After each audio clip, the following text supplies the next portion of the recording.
G'day guys, it's the Chevy man back. Just going to talk about fuel system, and my fuel pump on the weekend played up. Well, there was several things I thought it could be.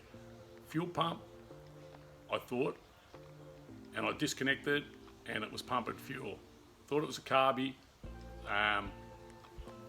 We got that looked at. The plunger was failing, so it wasn't squirting fuel. It was a hot day. We're talking about 38 degrees, the air conditioning going, there's a lot of heat there, you know. Or it could be even you're coming from the tank, you know. There's a sock there that they call it a filter, screen, strainer. They call it a strainer really. That goes on the end. If that's blocked too, it's not the pump can't suck it out. So there's three things: your carby, pump, or the strainer at the back. And you've got if you got fuel evaporation too, you know, a lot of heat from the fans going onto it. So I've going to show you what little problems could be on a fuel pump that I discovered. My strainer was good. I pulled that out. That's fine. The carby was redone because he found that the plunger wasn't good because of the new fuel that we use here in Australia, especially, is unleaded, and that's not good for the rubbers. They perish a bit quicker and it doesn't lubricate like the leaded fuel in America still sort of. And so what I'm going to show you is a couple of little tips to put the pump on. I've actually taken the pump off because I was getting excited to try to fix it, you know. And I'll show you how to put it back on. There's a couple of little tips and a couple of things that I found that could be the problem. Now here's a fuel pump. I actually took this one out probably about 10 years ago, maybe more, maybe 15 years ago. And what I found that happened to this pump was that, see that pin there, it goes through. This pin goes through to the other end, and it actually slipped out, slowly came out, and of course then this arm drops to the side because the pin was half out and wasn't pumping, wasn't going up and down anymore. You know, the movement wasn't there and I was losing. The pump wasn't pumping correctly, and what I did was I pushed the pin back in, and if you could see, I punched holes around to stop it from moving out. Then I opened it up, because you can open this up, and there was a bit of dust and sediment inside that I cleaned out. So it was good, but at the time I run a winning business, a car business with my Chevys, and I didn't want to take the risk. So I kept it for a spare, and I end up putting this one in, which is the same. The next 15 years or so went by, and the pressure must have weakened right off. Now, I could press this down with a bit of pressure. I haven't got a lot of strength in my hands anymore. But the other one, you can barely push it down. It's that tight. It really sucks well. So this is one I've just taken out. I've just taken it out. It looks okay. The pins were okay. That didn't come out. But I noticed when it gets hot, the diaphragm in there it's not moving as much, and that's a problem. It stops pumping. It just picks up some fuel when it gets a little bit cooler.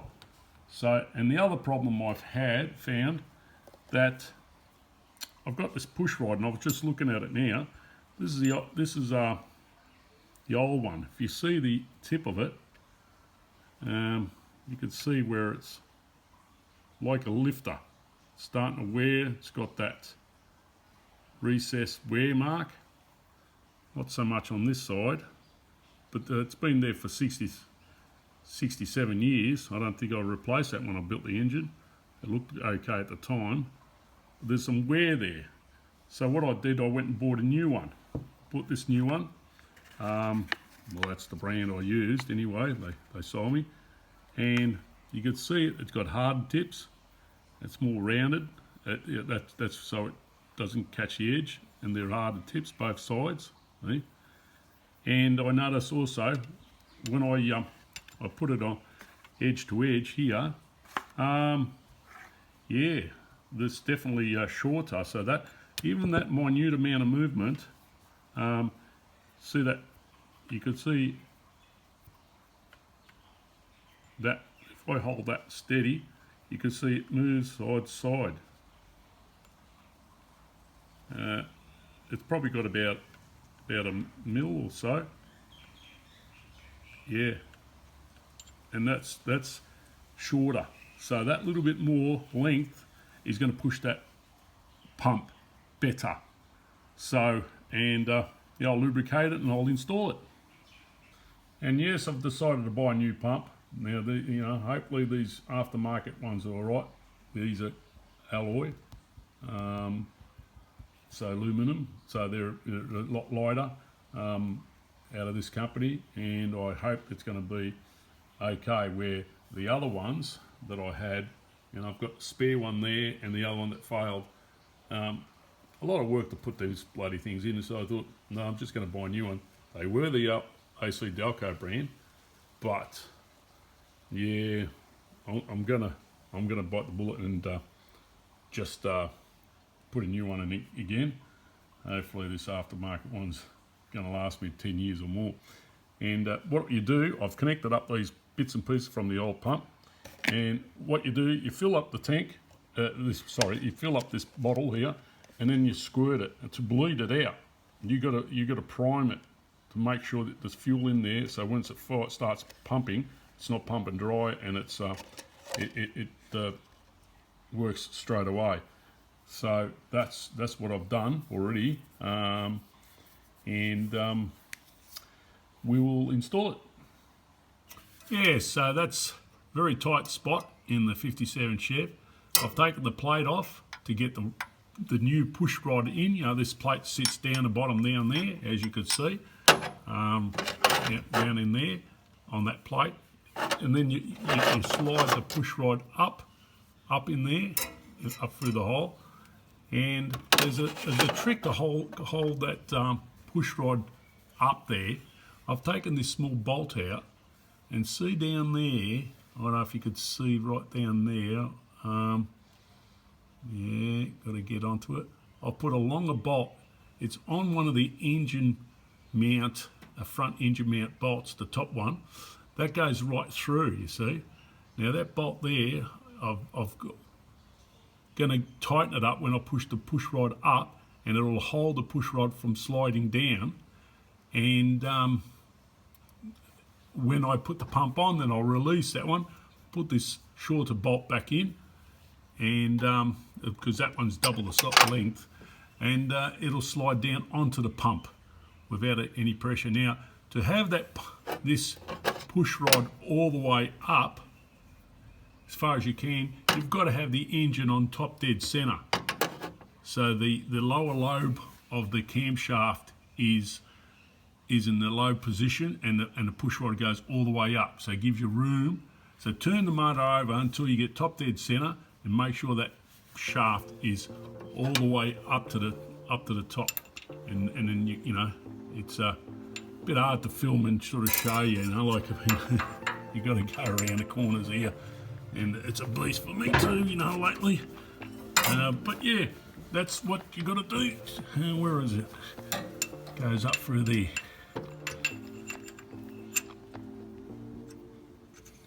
Straight up, see? At the moment, it just stops about there. I need it to go higher. So otherwise, it keeps falling down. I'm saying, with this bolt tightened up, pull it in. That'll stop this shaft from going down. And we'll give it a shot. Yeah, don't forget to lubricate the shaft. It's like a lift almost, you could say, and you just have to. I put this stuff on it. It's like a lifter, and competition can lifters, and at least it'll slide up and down nice and easy then. Yeah, especially the ends you want and so to lubricate nicely, and then put it in and lock it in, and then do the other end while it's in there. Bit greasy, that's it. Well, there's the bolt I've got it in, and this is where you tighten it up from this side underneath that heater hose. And once that's tightened up, you can see that the shaft is now up the top there. As far as you could see it, it's gone right up, and it's holding by that bolt, so it won't drop down, and then we can fit the pump. Silicon plate of the actual gasket that I took it off is still in good condition, so I'm going to it was still stuck on the block, so I thought I'll cheat and put some silicon just on the plate here, and then we'll stick it on there. It should be right. Okay, I've put that plate in. As you can see, it's in there, and I've put the 2 bolts on either sides, so it lines up the 4 bolts, and I've not a problem then. You know, you've got those 2 big bolts which squares it off, and the little ones tighten it up, and it's ready to go. It's hard to film with a camera or the phone and work on it. It's just impossible. There's no room in there with your hands and the camera. You can't. It's hard to do it on your own. But anyway, as you can see, you have to get the battery out of the way to work in there, otherwise you've got no hope. So we continue on. Well, I'm very annoyed. After 3 attempts of installing this pump here gave me nothing but trouble. Chinese junk, that's what they call it. They look all right. Chinese junk. Have a look at the way that that shaft is, much thinner, and look at the movement that it's got. You know, it moves side to side. It just wobbles side to side. I don't know if you could see it properly on camera. And what's happening is that as it starts pressing down, the shaft is actually slipping down the side and bends over like that. You know, and then it's not straight, and it's slipping down the side. I tried it 3 times to see what was going on, and there's a lot of movement in that. Very lot of movement. I haven't got much strength, and boy, look at that. It's useless. It just wobbles around, and it's thinner, the shaft, and that's the brand that I bought from Eagle Spares, and I'm returning them to them. They could have it back. $150 junk. This is the one I repaired. I picked up. You could see it's much thicker, the shaft itself, where it's sat on, and it doesn't wobble like that does. You know, it's much firmer, and I had it in this box for quite a few years after I fixed up that pin on the side, and that's the one that's failed, and I'll probably put a kit in that, find a kit, probably dearer. The kit might cost me $150 worth versus that, but that's just junk, waste of my time, and we're gonna install it with that one, and I possibly will put an electric fuel pump with it to support it as a precaution. Well, I'm back from Eagle Spares. Good bunch of guys there. They understood that the pump is junk, and it's very wobbly, and the shaft isn't pressurizing properly, and it is junk. So I've decided to use my old pump that I've had in this box for quite a few years, which I repaired, and I've bought this pump, electric fuel pump. I'm going to put it in line to support that in case that fails, or that at least prime, and that'll continue. And I could run them both together if I needed to, and I decided that's a good backup. It's just a good backup to have that, but I'd rather always have mechanicals going. Hopefully this one's in good nick still, and we'll go from there. Okay, the fuel pump is in. As you can see, it's right in there, and that's the old one. And done all the, make sure you take that bolt out on the side there, the bolt down there, make sure that's out so it starts pumping again. And I put in line the electric fuel pump, as you can see. I've tucked it underneath the battery, and it's on a switch under my dash. So those two lines that come from the bottom, they normally go straight to the pump, go up through this filter, little pump there, and back again. I'll show you from underneath the car. Like I said, I got the carby done. The carby's all clean and nice. And you can see now, fuel bowl is full. So, yep, that's what we want. It all working. I'll go underneath the car and show you how I connected it. Well, it's from the bottom up, looking at the pump. There's the pump there, and I've come, normally that line goes straight into the metal along the side and over there, but I've added this rubber, goes up to the electric fuel pump and then comes back down through this pump, so it pushes through. Yeah, it's an easy way to do it, keep it out of the heat, and it'll still suck. You don't need to have it at the back. It's only a primer, so it's priming the mechanical pump. It's not using as an everyday all the time. It's just start it in the mornings, prime it, fires up first go because it's fuel's there, and then if you go into trouble that the mechanical pump fails, you could switch it over to the electric fuel pump. But that's how I've done it. Yeah, easy job. And a switch under the dash. I've got a switch under the dash manually, wide from the fuse box. Yeah, some guys have asked me, what's that on your fuel line? Well, that there is an insulator that I put over the line. It goes all the way up to the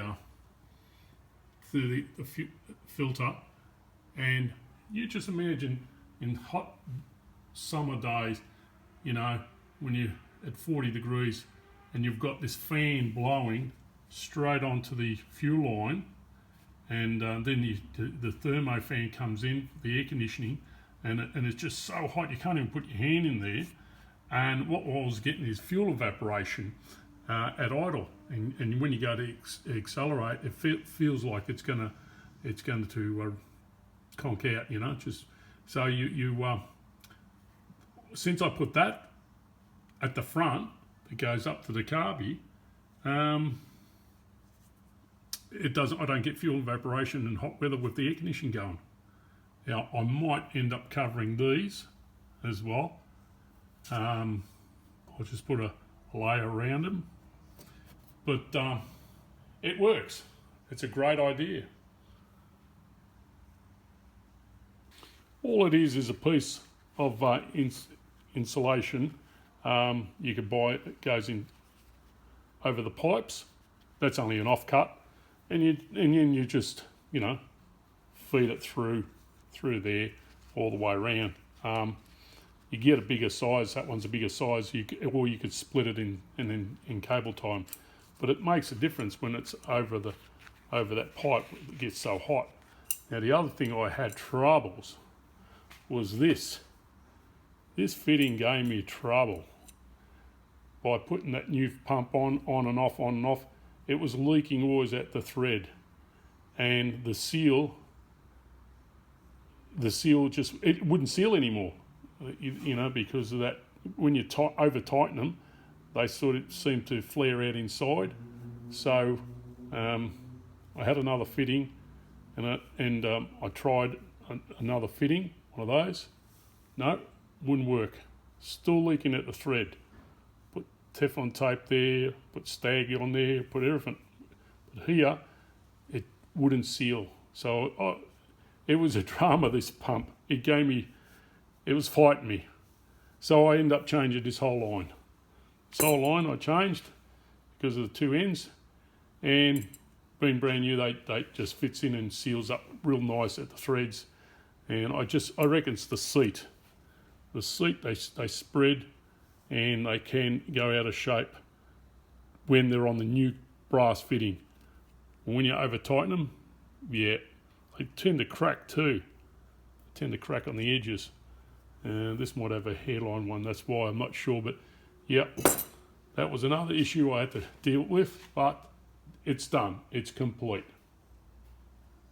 Well guys, that's the end of that episode about how to install a fuel pump, and actually I end up putting an electric fuel pump as a primer. It's only good when if I ever get in that trouble again, because I need them for, I use them often and I want to be stranded in the roads, and if the mechanical pump fails, you got that electric one as a backup. And the main thing also is if you don't use the car for about a month, you know, fuel just sort of drains back, and you've got to crank and crank and crank and crank and crank to get the fuel up to start the car. Well, all you have to do is turn this on, brrr, up it goes, and she fires up first go because the bowl's full of fuel, so which is a great idea. So that's what it's all about. If you like my episodes, subscribe, and we'll do some other little jobs on the cars, and hopefully you might get some ideas on what to do. Drive safe and be safe. Signing off, the Chevy Man.